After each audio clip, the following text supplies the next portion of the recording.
இன்றைக்கி ஒரு ஹெல்த்தியான ப்ளூ ரைஸ் தான் செய்ய போகிறோம். சங்கு பூவில் உள்ள காம்பெல்லாம் எடுத்துட்டு தண்ணி ஊற்றி நல்லா க்ளீன் பண்ணி எடுத்து வச்சுக்கலாம். இந்த பூவில் டீ தான் வச்சு குடிப்போம். குழந்தைங்க ஆனால் இது சாப்பிட மாட்டாங்க. ரைஸாக செஞ்சு கொடுக்கும் போது அவங்களுக்கே இது தெரியாமல் விரும்பி சாப்பிட்ருவாங்க. கொதிக்கிற தண்ணியில் உப்பு சங்குப்பூ சேர்த்துட்டு ஊற வச்ச அரிசியை சேர்த்து வேக வச்சு வடித்து எடுத்து வச்சுக்கலாம். பூவெல்லாம் எடுக்கணும்னு கேட்டிங்களா, எடுக்க தேவையில்ல.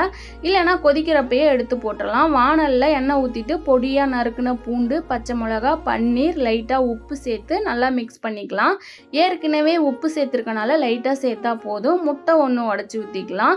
முட்டை வேணான்னா ஸ்வீட் கார்ன் கூட சேர்த்துக்கலாம். நல்லா மிக்ஸ் பண்ணிவிட்டு வடித்த சாதத்தை இதில் போட்டு நல்லா ஒரு 5 நிமிஷம் வரைக்கும் மிக்ஸ் பண்ணிவிட்டு லாஸ்ட்டாக மிளகுத்தூள், கொத்தமல்லி இலை தூவி எடுத்தோம்னா சூப்பரான டேஸ்ட்டில் ப்ளூ ரைஸ் ரெடி ஆயிரும். பூ கம்மியாக இருந்தனால அந்த அளவுக்கு கலர் வரல. இன்னும் அதே மடங்கு ஒரு 30 பூ அளவுக்கு போட்டு நம்ம செஞ்சோம்னா நல்ல ஒரு ப்ளூ கலரில் வரும்.